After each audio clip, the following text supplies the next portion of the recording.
It's time to make bank.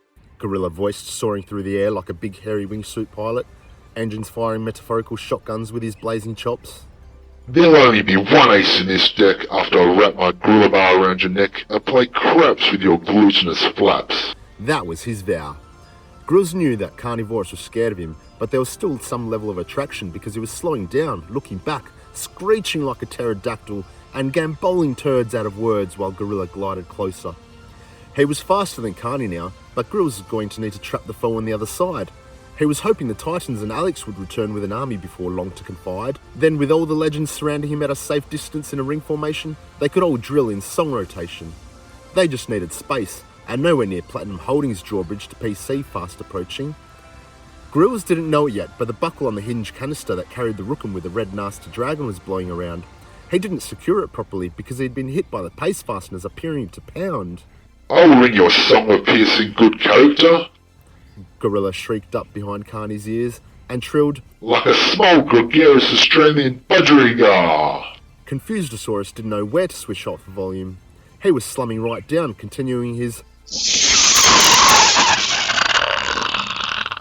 Grills flew around Carney towards Gibbon to tell her his plan, but the grey clouds in the sky were pounding about, darkening the other hues as Gibbon howled mantras. Whoop, whoop, whoop.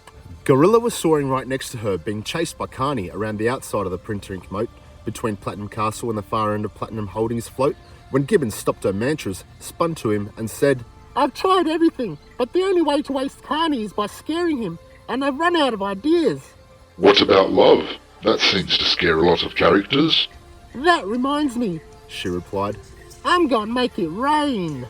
And then she punched the airway back over Carney. Gibbon was clever enough to get adequately close to Carnivaurus without him schlocking, just time to lick his own maws and necessary distance to force chase. Gibbon, of course, had worn in the crown to White Gold Palace. Whoop, whoop, the rains are coming. Whoop, whoop. She didn't even give Gorilla time to address himself. He just hit the ground running. Carney's noggin was following Gibbon's shrill as he skidded along the scored marble path to a sit-still, and then circled around, chasing tail the other way. Whoop, whoop, the rains are coming. Whoop, whoop, they will be drumming, chanted Gibbon. Gorillas wasn't talking about falling in love with Gibbon, but she was still blocking him from stopping. She drew a Glock on his wit.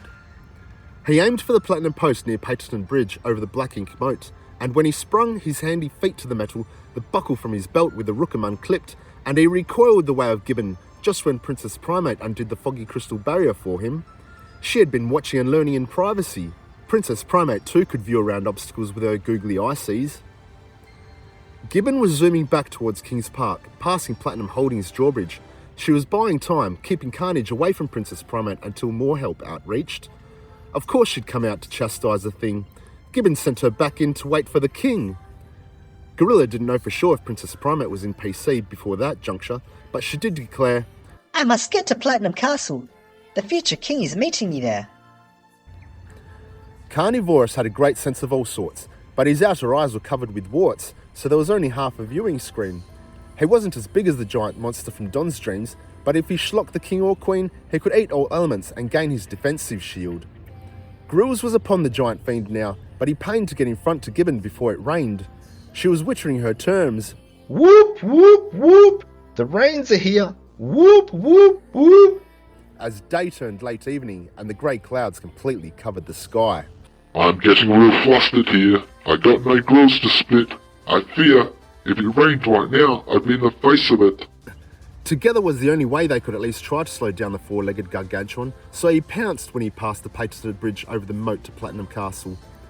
Grills saw the heavens descend, but that didn't matter. He was flying over Carney's rear end. Gorilla remembered he permeated water into platinum as rain floated from the firmament, and he wondered if he shook off when he got wet, what damage would the shards do to Carney? Let's see how you like this elementary schooled on your cranium, he voiced as he passed around Carney's van-sized noggin. Spinning around, flying backwards, being pondered by thick drops of drizzle, he shook and shivered, spraying such dribble. These shards of sharp silver shots are scored solely of platinum, and flung his wet fingers along with his shoulders aimed down at Carney's aspect. Platinum pinheads were dropping in slow motion. They went over his head and landed on his neck and back like acupuncture needles through the ocean. Carnivaurus was shrieking, leaving pellets from behind and breaking down a rind like it hit a nerve, but Grills was losing energy and fur, falling lethargic to the shower. Donilla glided down next to Gibbon running and said, You need to trust me and stop running away from me. He turned forward and touched down, rushing bereft, with Gibbon along the marble path passing Titan City on the left, and said, I have a plan. But he was being hurt by the rain. He was dropping guards, losing his fur to platinum shards. Gibbon had to do something to drive Carney away, otherwise Donilla would not get by. Just because she didn't want Grills as her king didn't mean she wanted him to die. Like Princess Primate, Gibbon was impervious to losing her fur to water. She said, I'm sorry I had to do this. She turned to fly backwards still next to him, but she needed to focus on her next intent, so she grabbed a shard falling off Donilla and said, Meet us at Platinum Castle. I'm gonna square him. Then speared Carney between the watchful eyes as they crossed. Carnivaurus shrunk a wee bit, while Gibbon took the opportunity to dart back over him. She knew her staying flexion to lure him in her direction. Gibbon slowed down as Carney skidded a few body lengths, and then rotated around without moving his neck to pursue her again. His agility had slackened due to punctured nerves, and he stepped in his own scat as Donilla altered his course, and the red dragon Rookham rimmed around its canister source. Gibbon was still soaring backwards, drawing rein from her right palm as she yelled, I am the Gibbon, Queen of White Gold Palace, and shot an ice ball at Carney. You throw like a little girl, Carney voiced, and dodged it with a flick of his left ear. I sat unseen on that throne and watched the old tassel for control. She shot another one from out of her left fist. No one loves you, insinuated Carnivaurus, flicking the second ice bowl with his right ear. Follow my words, you horde, and I shall rule you over. Gibbon finger pistoled towards Carney's open mouth, looming to schlock, as rainwater flushed through her fur to her fistles, and she sprayed, Drink up, bumpkin! Donilla was too busy being hit by Gibbon's rain, but Carney was slowing to shit, so he grabbed another pointed bit of platinum cells floating off his pelt as he dodged the rotten X-spells. Gibbon kept glancing back as Donilla ran his black pace fasteners. Human or Anizard, you're still a legend, she voiced. Donilla had lost too much of his fur. He needed the rain to choke and his heart broke.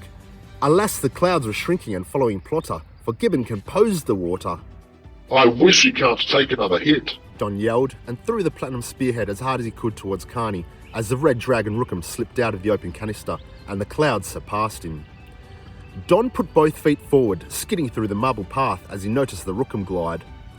Grills was automatically transmutating because if that Rookham smashed, it would be unleashing a monstrous demise almost right before his glazing eyes.